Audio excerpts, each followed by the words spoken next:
This is the Beretta Avenger 2. This is carbon fiber.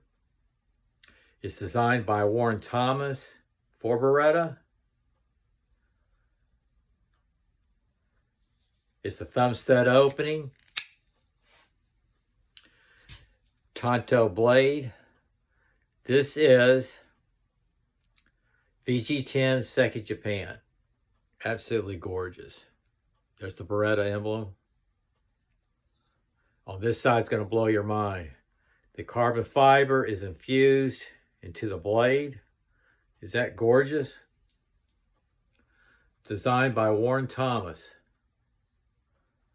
This is in my collection drawer. One side there is stainless, the other is not. This is one of my highly collectible knives. This is the Beretta Avenger 2.